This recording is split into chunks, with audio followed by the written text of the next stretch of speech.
Good shepherd global prayer ministries founder reverend G Subramanya அவர்கள் கர்த்தருடைய வார்த்தையை பகிர்ந்து கொள்வார்கள். நான் சில வாரங்களாக யோசேப்பினுடைய வாழ்க்கையை குறித்து நான் வாசித்துக் கொண்டிருந்தேன்.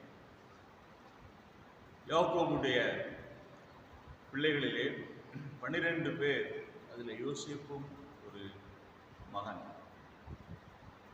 அவனுடைய வாழ்க்கையை நான் வாசித்துக் கொண்டிருந்த பொழுது என்னை மேலோங்கின ஒரு காரியம் என்னவென்றால், யோசேப்புடைய வாழ்க்கையிலே நான் கற்றுக்கொண்ட மிக மேலோங்கின ஒரு காரியம் என்னவென்றால், வேதம் சொல்லுகிறபடி நீ தீமையினாலே வெல்லப்படாமல் தீமையை நன்மையினால் வெல்லு. நீ தீமையினால் வெல்லப்படாமல் தீமையை நன்மையினால் வெல்லு. தீமைக்கு தீமை செய்யாதிருப்பாயாக ஆண்டவர் சொன்னார். தீமை செய்தவர்களுக்கு நீ நன்மை செய்வாயாக என்று ஆண்டவர் சொன்னார். இது எப்படி முடியும்? இது முடியக்கூடிய காரியமா என்று நாம் யோசித்து பார்ப்போம் என்றால், இது நிச்சயமாக முடியும். யாராலும் முடியும்? தேவ ஆவியினாலே நிரப்பப்பட்ட மனிதனாலே, தேவனோடு கூட நடக்கிற ஒரு மனிதனாலே, யோசேப்போடு கூட தேவன் இருந்தார் என்ற செய்தியை நாம் பார்க்கிறோம். அவன் ஒரு மறுரூபமாக்கப்பட்ட ஒரு மனிதனாக, வித்தியாசமான ஒரு மனிதனாக வாழ்ந்ததாக நாம் பார்க்கிறோம். அதற்கு ஆதாரமாக நான் எடுக்கிற வசனத்தை நான் பின்னாலே வருகிறேன். ஆனால் வேதம் சொல்லுகிறது, ரோமருக்கு எழுதின நிருபம் 12ஆம் அதிகாரம் 1வது வசனத்தை நாம் வாசிப்போம் என்றால், அப்படி இருக்க சகோதரரே, நீங்கள் உங்கள் சரீரங்களை பரிசுத்தமும் தேவனுக்கு பிரியமுமான ஜீவ பலியாக ஒப்புக் கொடுக்க வேண்டும் என்று தேவனுடைய இரக்கங்களை முன்னிட்டு உங்களை வேண்டிக் கொள்கிறேன். இதுவே நீங்கள் செய்யத்தக்க புத்தியுள்ள ஆராதனை. நீங்கள் இப்பிரபஞ்சத்திற்கு ஒத்த வேஷம் தெரியாமல் தேவனுடைய நன்மையும் பிரியமும் பரிபூரணமுமான சித்தம் என்னதென்று பகுத்தறியத்தக்கதாக உங்கள் மனம் புதிதாகிறதுனாலே மறுரூபம் ஆகுங்கள். உங்கள் மனம் புதிதாகிறதுனாலே மறுரூபம் ஆகுங்கள். கிறிஸ்தவ வாழ்க்கை என்பது கோட்பாடுகளின் அடிப்படையிலே வாழ்கிற ஒரு வாழ்க்கையாக இருந்தாலும், அது அதற்கு மேலாக அந்த கோட்பாடுகளை நம்முடைய வாழ்க்கையிலே நிரந்தரமாக நடத்தி காண்பிக்கிற ஒரு வாழ்க்கையாக இருக்கிறது. கிறிஸ்தவ கோட்பாடுகள், கிறிஸ்தவ கொள்கைகள், கிறிஸ்தவ பிரசங்கங்கள், வேத வாக்கியங்கள் எல்லா வேதங்களை விட மேலாக இருக்கிறது. ஆனால் அதை பேசுவதை விட அதை வாழ்ந்து காட்டுவது, it is not the doctrine of Christianity is important, it is the life of a Christian is more important. ஒரு கிறிஸ்தவனுடைய வாழ்க்கை அவனுடைய பிரசங்கத்தை விட, வேதத்தை போதிக்கிறதை விட அதிக முக்கியமாக இருக்க வேண்டும் என்று நாம் பவுல் கூறுவதை நாம் பார்க்கிறோம். ஆனபடினாலே இது எப்படி நடைபெறும்? தீமையை நன்மையினாலே எப்படி வெல்ல முடியும்? யார் வெல்ல முடியும் என்று நாம் பார்ப்போம் என்றால், மறுரூபமாக்கப்பட்ட ஒரு மனிதன். மறுரூபமாகுவதற்கு தேவையான காரியம் என்னவென்றால், நம்முடைய சரீரத்தை நாம் ஜீவ பலியாக கொடுக்க வேண்டும் என்று பவுல் கூறுகிறார். இரண்டாவதாக நம்முடைய சிந்தையை ஜீவ பலியாக கொடுக்க வேண்டும் என்று பவுல் கூறுகிறார். மூன்றாவதாக நம்முடைய சித்தத்தை ஜீவ பலியாக ஒப்புக் கொடுக்க வேண்டும் என்று கர்த்தர் விரும்புகிறார். இந்த 3 காரியங்களையும், நம்முடைய சரீரத்தையும், நம்முடைய சிந்தையையும், நம்முடைய சித்தத்தையும், 3 காரியங்களை தேவனுடைய சமூகத்திலே ஜீவ பலியாக ஒப்புக் கொடுக்கும் பொழுது நமக்குள்ளே ஒரு உள்ளான மாற்றம் ஏற்படுகிறது. கிறிஸ்தவம் என்பது வெளிப்படையான மாற்றத்தை வைத்து நிதானிக்கின்ற ஒரு காரியம் அல்ல. வெளிப்படையான தோற்றத்தை மாற்றிக்கொள்ளுகிற ஒரு காரியம் அல்ல. கிறிஸ்தவ வாழ்க்கை என்பது உள்ளான மனிதனில் ஏற்படுகிற மாற்றத்தை வைத்து வாழ்கிற ஒரு வாழ்க்கை. ஒரு மனிதனுடைய வாழ்க்கையிலே உள்ளான இருதயத்தில் ஏற்படுகிற மாற்றம் தான் அவன் வெளிப்படையான வாழ்க்கைக்கு அடையாளமாக இருக்கிறது. கிறிஸ்தவன் ஏன் வித்தியாசமாக வாழ்கிறான் என்று இந்த சமுதாயம் சொல்லும் என்றால், அவனுடைய வாழ்க்கையை பரிசுத்த ஆவியானவர் அவனுடைய உள்ளான வாழ்க்கையிலே, அந்த உள்ளான வாழ்க்கை என்று சொல்லும் பொழுது உள்ளான காரியங்கள் அது வெளியே தெரியாது, அது இருதயத்திலே நடைபெறுகிறது, அவனுடைய சிந்தையிலே நடைபெறுகிறது, அவனுடைய சித்தத்திலே நடைபெறுகிறது. It happens in 3 areas. It happens in the body, it happens in the mind, and it also happens in the will. இது வெளியே யாரும் பார்க்க முடியாது. இந்த மாற்றத்தை கொடுக்கிறவர் யார்? இந்த மாற்றத்தை கொடுக்கிறவர் ஆவியானவர். அதைத்தான் பவுல் இங்கே கூறுகிறார். இந்த மாற்றத்திற்கு அவசியம் என்ன? நீங்கள் பிரபஞ்சத்திற்கு ஒத்த வேஷம் தெரியாமல் வித்தியாசமாக வாழும்படியாக அழைக்கப்பட்டவன் ஒரு தேவ மனிதன், ஒரு கிறிஸ்தவன். திருச்சபையின் பிள்ளைகளாகிய நீங்களும் நானும் வித்தியாசமாக வாழும்படியாக அழைக்கப்பட்டவர்கள். இந்த சரீரத்திற்கு ஒரு the body has a sinful nature. பாவம் செய்ய வேண்டும் என்ற விருப்பம் இந்த சரீரத்திலே இருக்கிறது. There is temptation. சோதனைக்கு இந்த சரீரம் உட்படுத்தப்படுகிறது. இதன் மத்தியிலே இந்த சரீரத்தை ஆட்கொள்ள வேண்டிய ஒரு காரியம் என்னவென்றால், ஆவியானவர் இந்த சரீரத்தை ஆட்கொள்ள வேண்டும். பாவ சிந்தனை பாவம் செய்வதற்கு நம்மை தூண்டும். ஆனால் ஆவியானவர் நம்மை நிரப்பும் பொழுது, when the Spirit of God dwells in us, it helps us to glorify God. சரீர சிந்தைகளில் இருந்து, இப்பிரபஞ்சத்தின் ஒத்த வேஷத்தில் இருந்து நாம் பலியாக, ஜீவ பலியாக ஒப்பு கொடுக்க கர்த்தர் நம்மை விரும்புகிறார். பழைய ஏற்பாட்டு காலத்திலே நாம் பார்ப்போம் என்றால், மிருகங்களை பலி செய்தார்கள். பலி செய்யும் பொழுது மிருகம் இறந்து போகும். It's a dead sacrifice. மரித்து போன பலி. ஆடுகளையோ புறாக்களையோ அவர்கள் பலி கொடுத்து அந்த ஆடுகள் இறப்பதையும் புறாக்கள் இறப்பதையும் நாம் பார்க்கிறோம். ஆனால் புதிய ஏற்பாட்டினுடைய பலி என்பது, நான் உள்ளான பலி செலுத்துகிறேன், ஆனால் உயிர் வாழ்கிறேன்.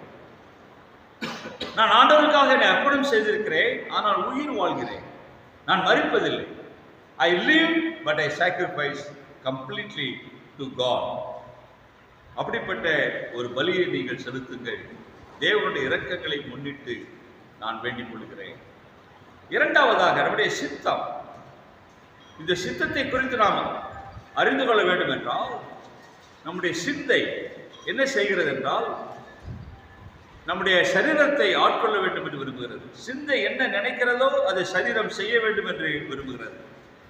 ஆனால் அதிலிருந்து தேவன் நம்மை விடுவிக்க வேண்டும் என்று விரும்புகிறார். கிறிஸ்து இயேசுவில் இருந்த சிந்தையை எபேசியர் 4ஆம் அதிகாரம் 17வது வசனத்தை வாசிக்கிறோம். சரீரத்தை அர்ப்பணிக்க வேண்டும் என்று சொல்லுகிற பவுல், உங்களுடைய சிந்தையை, you have to sacrifice your mind, give your mind to God.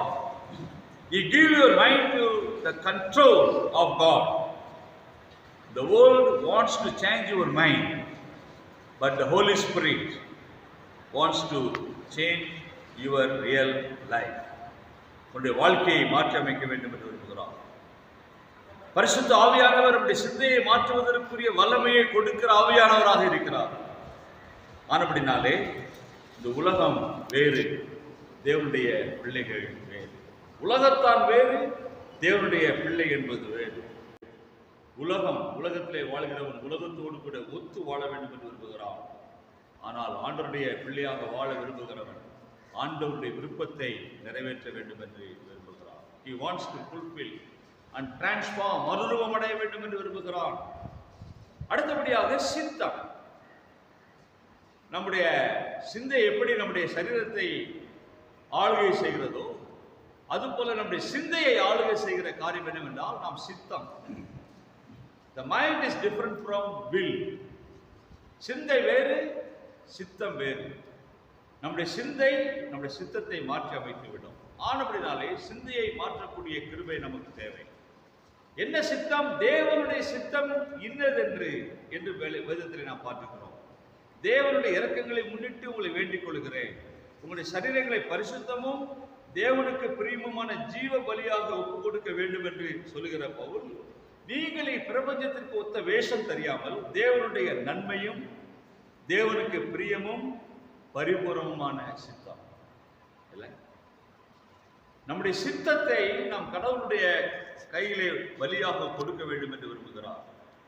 சித்தம் எப்பொழுது தேவனுடைய காரியத்தை நிறைவேற்ற முடியும் என்றால், we need to yield to the will of God. தேவன் என்ன நினைக்கிறார், தேவன் என்ன விரும்புகிறார், இதற்கு ஏராளமான கட்டுப்பாடுகள் தேவை.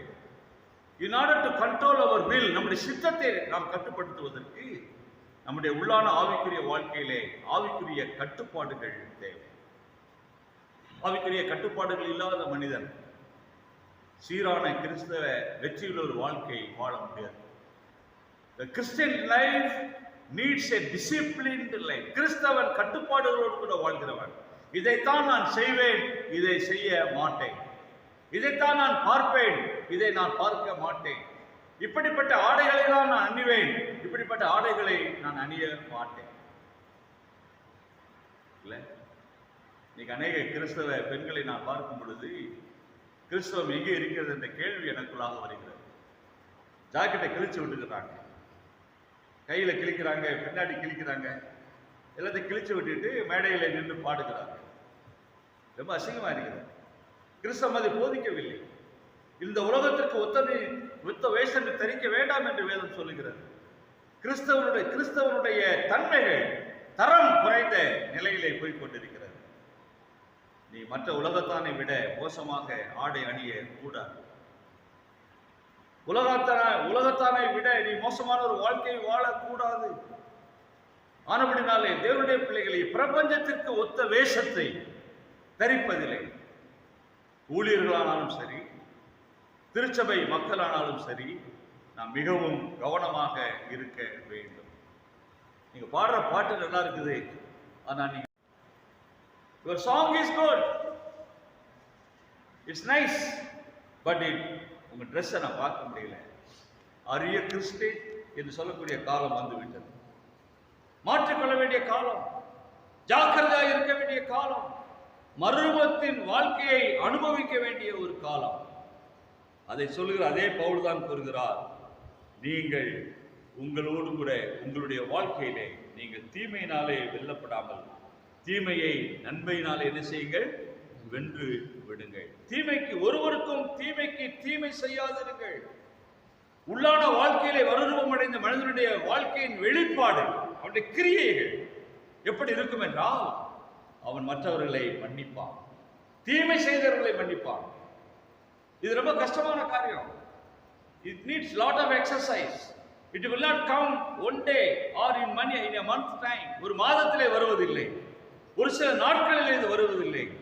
It needs lot of training and experience. இதுக்கு ஏராளமான பயிற்சியும் அனுபவமும் தேவை. அந்த அனுபவத்தை பெற்ற ஒரு மனிதன் தான் நான் கடந்த சில நாட்களாக நான் வேதத்திலே இரவு பகலாக ஆராய்ந்து பார்த்து கொண்டிருக்கிற ஒரு மனிதன். அந்த மனிதனுடைய பெயர் யோசேப்பு. நமக்கு தெரியாத ஒரு காரியம் அல்ல, சண்டே கிளாஸில் நான் படித்த ஒரு காரியம். அந்த யோசேப்பு தன்னுடைய சகோதரர்கள் 11 பேர் சேர்ந்து அவனை என்ன செய்கிறார்கள், விட்டு விடுகிறார்கள். எகிப்தியர்களுக்கு விட்டு விடுகிறார்கள். அடிமையாக அவன் எடுத்துச் செல்லப்படுகிறான். அவனுடைய தகப்பனாரிடத்திலே வந்து அவனுடைய சட்டையை ஒரு ரத்தத்திலே தோய்த்து அவனை மிருகங்கள் பீறி போட்டது, அவன் இறந்து போனான் என்று சொல்லி சாட்சி கொடுக்கிறார்கள். மனிதர்கள் கூட பிறந்தவங்க, the close brothers. அவன் தகப்பன் அழுகிறான், நான் யோசேப்பை இழந்து விட்டேனே என்று அவன் இறந்து விட்டதாக நினைத்துக் கொண்டிருக்கிறான். அவனுடைய சகோதரர்கள் அவனை வியாபாரம் செய்து விட்டார்கள். ஆனால் அவன் இறந்து மிருகத்தினாலே அவன் கொண்டு போடப்பட்டான் என்று அவன் தகப்பனிடத்திலே போய் சொல்லிவிட்டார். ஒரே ஒரு காரணம், அவன் தரிசனத்திலே அவன் ஆண்டவர் அவனுக்கு காட்டின தரிசனத்தை தன்னுடைய சகோதரர்களோடு கூட பகிர்ந்து கொண்ட பொழுது அதை ஏற்றுக்கொள்வதற்கு அவனுடைய சகோதரர்கள் ஆயத்தமாக இல்லை.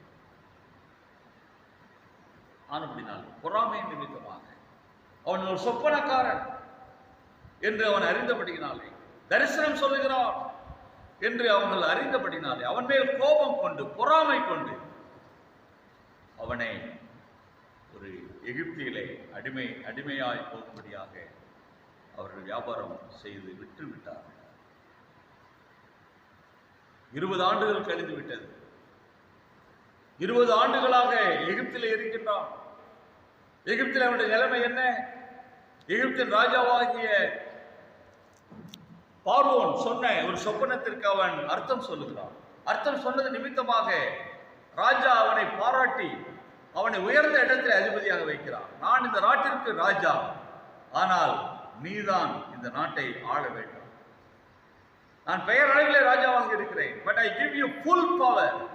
இந்த உலகத்தை ஆட்சி செய்யக்கூடிய, இந்த நாட்டை ஆட்சி செய்யக்கூடிய எல்லா விதமான உரிமைகளையும் அதிகாரங்களையும் உனக்கு நான் தருகிறேன். அப்படிப்பட்ட உயர்ந்த இடத்திலே வரும்படியாக யோசேப்பை ஆண்டவர் உயர்த்தினார்.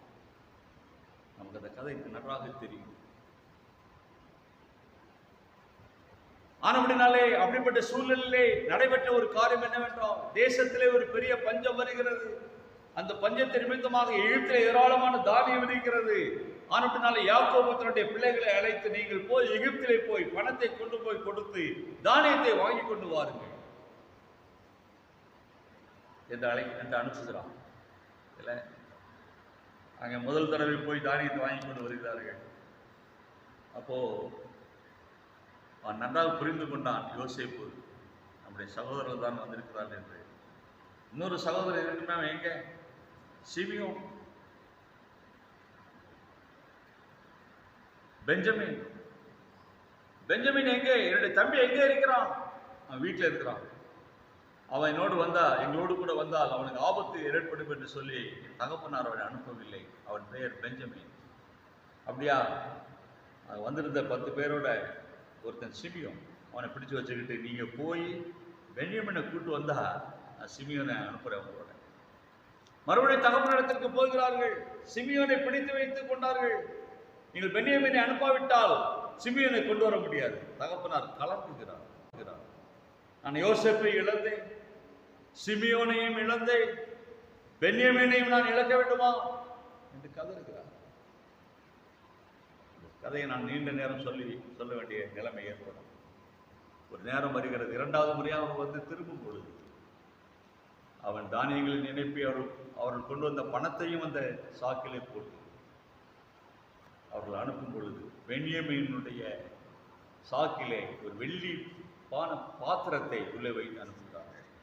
அதை அனுப்பும் பொழுது உடனடியாக அந்த வேதம் சொல்லுகிறது, ஆதியாகமத்தின் புத்தகம் 44வது வசனம், அவன் தன் வீட்டு விசாரணைக்காரனை நோக்கி, நீ இந்த மனிதருக்கு சாக்குகளை அவர்கள் ஏற்றிக்கொண்டு போகத்தக்கதாக பாரமாய் தானியத்தினாலே நிரப்பி அவனவன் பணத்தை அவனவன் சாக்கிலே போடு. இளையவனுடைய சாக்கின் வாயிலே வெள்ளி பாத்திரமாகிய என் பான பாத்திரத்தையும் தானியத்துக்கு அவன் கொடுத்த பணத்தையும் போடு என்று கட்டளையிட்டான் யோசேப்பு. யோசேப்பு சொன்னபடியே விசாரணைக்காரர்கள் செய்தார்கள். நடந்தது என்ன? அந்த மனிதர்கள் கழுதையை ஓட்டிக்கொண்டு அவர்கள் போகும்படியாக அனுப்பிவிட்டார்கள். அவர்கள் பட்டணத்தை விட்டு புறப்பட்டு வெகு தூரம் போவதற்கு முன்னமே யோசேப்பு தன் வீட்டு விசாரணைக்காரனை நோக்கி, நீ புறப்பட்டு போய் அந்த மனிதரை பின்தொடர்ந்து அவர்களை பிடித்து, நீங்கள் நன்மைக்கு தீமை செய்தது என்ன? இவ்வளவு அன்பு பாராட்டினானே எகிப்தின் அதிபதி, நம்மை விருந்து உபசரிப்பு கொடுத்தார், நமக்கு தானியங்கள் கொடுத்தார், தானியத்திற்காக கொடுத்த பணத்தையும் கொடுத்து விட்டார். ஆனால் இப்போது வெள்ளி பாத்திரத்தை நாம் திருடிக் கொண்டு போகிறோமே என்று குற்றம் சுமத்தப்படுகிறது.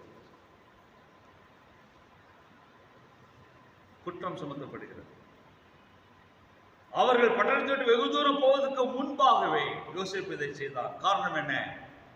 தான் யார் என்பதை அவர்களுக்கு காண்பிக்க வேண்டும். அவங்க நினைச்சிருந்தா இந்த பாத்திரத்தை அவங்க சாக்கிலிருந்து எடுத்து அவங்க எல்லாரையுமே தண்டிச்சிருக்கலாம். இவங்க செய்த குற்றத்திற்காக தன்னுடைய எல்லா சகோதரர்களையும் தண்டித்திருக்கலாம். அவனுக்கு என்ன ஆசை? என் தகப்பன் இன்னும் உயிரோடு இருக்கிறாரா? என் தகப்பன் இன்னும் உயிரோடு இருக்கிறானா? இதே கேள்வியை யாக்கோபு கேட்கிறான். என் மகன் இன்னும் உயிரோடு கூட இருக்கிறானா? மகன் தகப்பன் உயிரோடு கூட இருக்கிறானா என்ற கேள்வி வைக்கிறான். மகன் தகப்பன், என் மகன் யோசேப்பு இன்னும் உயிரோடு கூட இருக்கிறானா? எவ்வளவு பெரிய அன்புக்கு பாசத்திற்கும் இடையே நடைபெறுகிறதான ஒரு பெரிய போராட்டம். இதற்கு நடுவிலே யோசேப்பு செய்த காரியம் என்ன? தன்னுடைய சகோதரர்களை மன்னித்தான். அவர்களை குற்றவாளிகள் என்று தீர்க்காதிருந்தான். அவர்கள் மீது பாசம் காட்டினான். ஆனபடினாலே வேதம் சொல்லுகிறது, அவர்கள் அவனை நான் உங்களுடைய சகோதரன் என்று காண்பிக்கும் பொழுது அவன் சத்தமிட்டு அழுதான். அவர்கள் அதை எகிப்தியர்கள் கேட்டார்கள், பார்வோனுடைய வீட்டாரும் கேட்டார்கள். வேதம் சொல்லுகிறது 45ஆம் அதிகாரம் 3வது வசனம், யோசேப்பு தன் சகோதரரை பார்த்து, நான் யோசேப்பு, என் தகப்பன் இன்னும் உயிரோடு இருக்கிறாரா என்றார். என் தகப்பன் இன்னும் உயிரோடு கூட இருக்கிறாரா?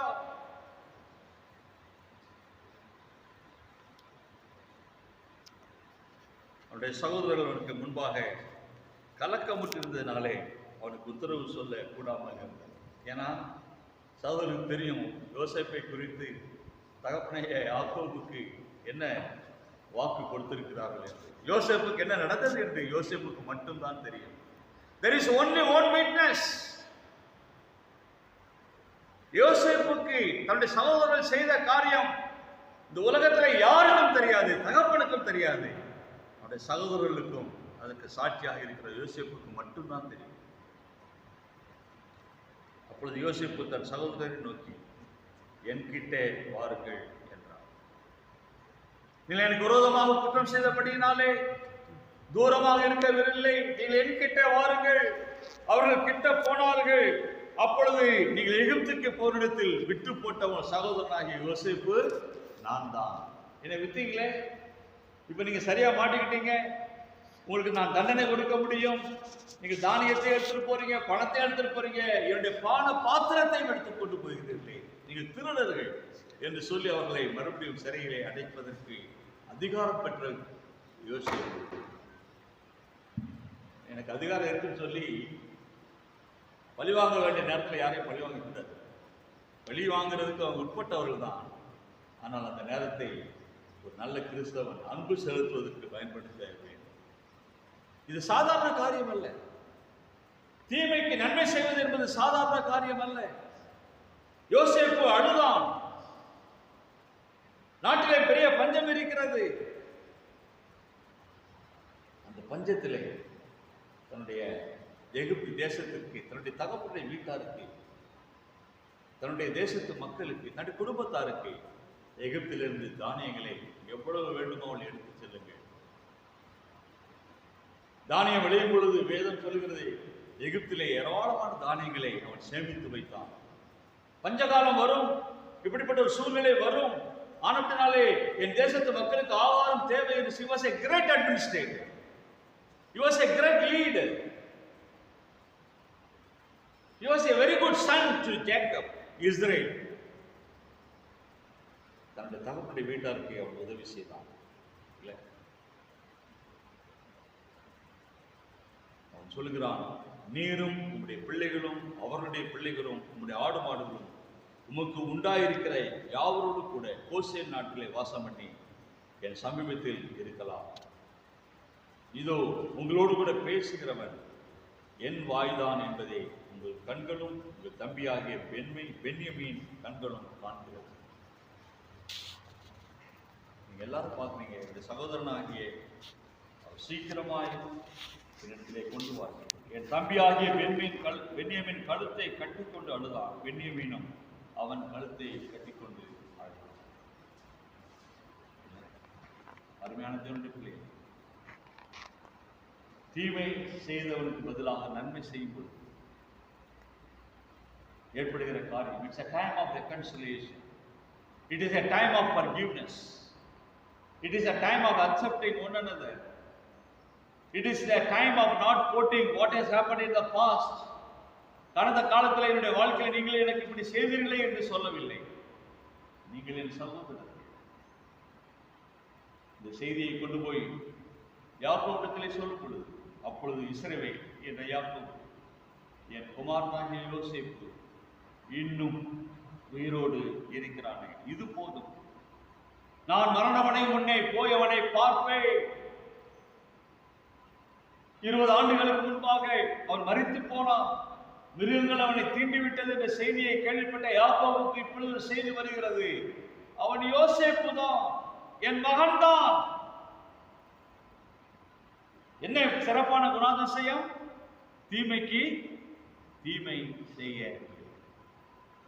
திருச்சபையே, தேவனுடைய பிள்ளையே, நம்முடைய வாழ்க்கையில இந்த நாளிலே ஒரு தீர்மானம் செய்ய வேண்டும். எனக்கு எத்தனை பேர் தீமை செய்திருக்கிறார்களோ அவர்களுக்கு நான் நன்மை செய்வதற்கு தாமதம் இல்லாமல் பிரசங்கிக்க வேண்டிய அவசியம் இல்லை, செயல்பாடு அவசியம். செயல்படுத்துவதற்கு 3 காரியங்களை நாம் தேவ சமூகத்திலே பலியிட வேண்டும். ஒன்று நம்முடைய சரீரம், இரண்டாவது நம்முடைய சிந்தை, மூன்றாவது நம்முடைய சித்தம்.